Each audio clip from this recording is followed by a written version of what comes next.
This is a second stimulus check and stimulus package update for today with great news about a major retailer hiring a lot of new people. So if you need a job, this is the video to watch. We're doing 3 second stimulus check updates today, and this is LALATE. As always, like and subscribe to this channel and drop your comments below, and we may feature them in tomorrow's recording.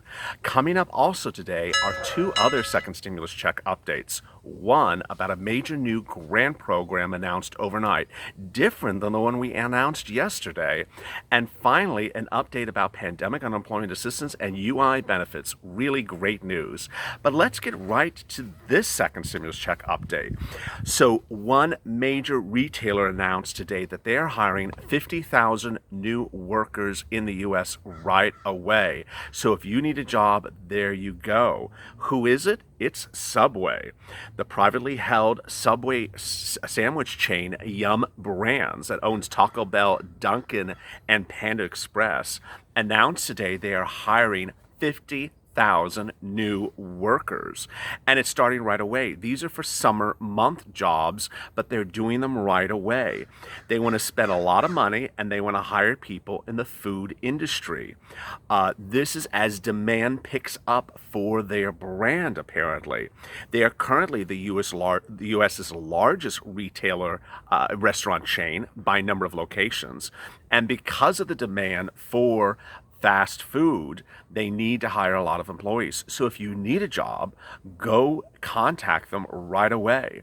Most companies like Subway initially have an online application where you can apply.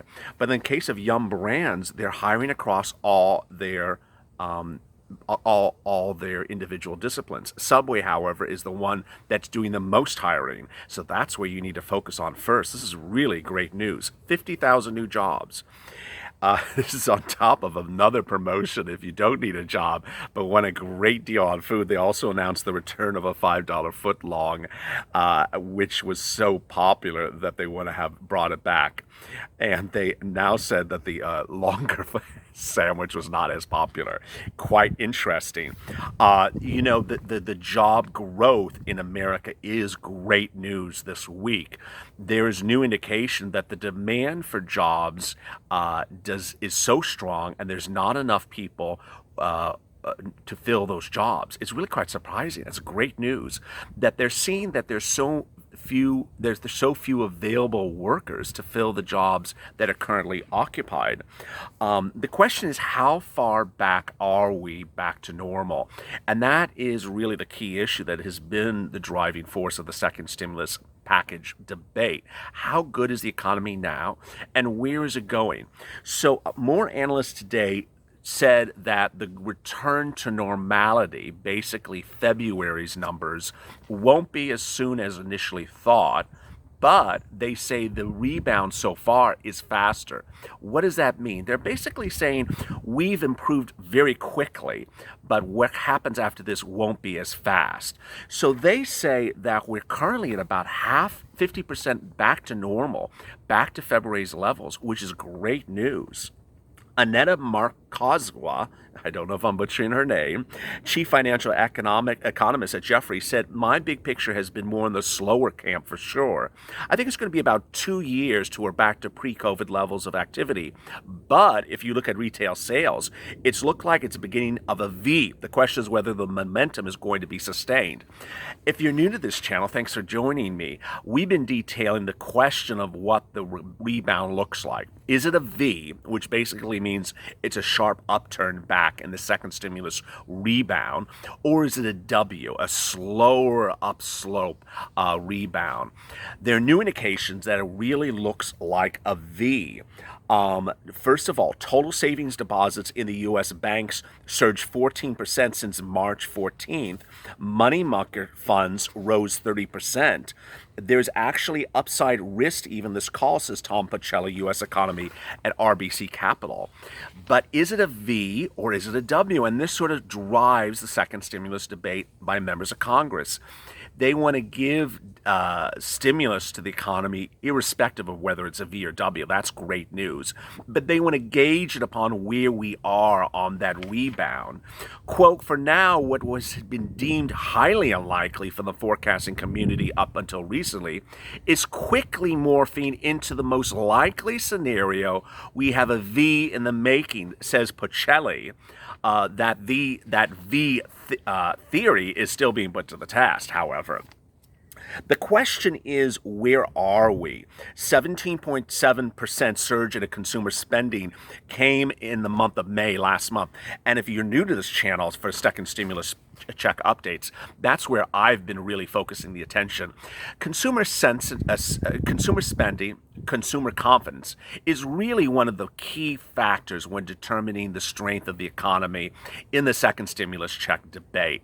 A lot of people just want to look at unemployment numbers, but if people are spending money and if people are confident, then that's generally a driving force of where the economy is going. So 17.7% surge in consumer spending in May came ahead of credit card spending, which, quote, has made a sizable step up in recent days after plateauing for a few weeks, says Michael Hansen, chief economist at JP Morgan Chase. So really quite fascinating news. If you are looking for a job, there are a lot of jobs out there, and we hear about them all the time. If this is a topic that you want this channel to continue to cover, in addition to new lending instruments, new grant instruments, new advice and information about unemployment assistance and pandemic unemployment assistance, tell us, and we'll continue to detail when there's major announcements for new jobs. The question is where we're going after this. And there have been some reports that the rebound is finite, that it's only in certain industries. But there was really sort of shocking news that came out earlier today. You could call it good or you can call it confusing. I call it confusing. It showed that in the real estate market in New York, it showed that co-op sales were down 90% in the last 30 days. But it showed in Florida, sales of single-family residents was up 51% in 30 days, showing enormous surges. There's certain economic factors that show great growth at the moment. They are retail sales are very strong, banking numbers are great, but certain industries are sort of lagging still. They are travel and hospitality. So in California where I am, hospitality has still not even really opened. For example, in Los Angeles, most hospitality businesses will start to reopen around July. Now, this is really good news as well. So if you are looking for a job for second stimulus, as the second stimulus debate heats up, hospitality is one of those great industries to get into. Why? If you don't know this, in most jurisdictions like Santa Monica or in Los Angeles, the minimum hourly rate for hospitality is higher than the general minimum hourly rate. A lot of cities across the country have passed in the last 2 years a higher introductory hourly rate, minimum hourly rate for hospitality that really pays a lot more money than other types of jobs. So as a lot of these hospitality positions reopen, as these hotels and motels reopen in certain jurisdictions, there's a lot of great jobs out there, and they pay a lot more money than you may have thought. It's sort of like that hidden secret that no one ever knew about. So there you go. There's 2 other stimulus updates coming up later today, and I hope you tune in. First, we will be covering a brand new grant and loan program. This is in addition to the one we announced yesterday. Very exciting, good news. And finally, a big update about pandemic unemployment assistance and UI. As always, stay with LA for more.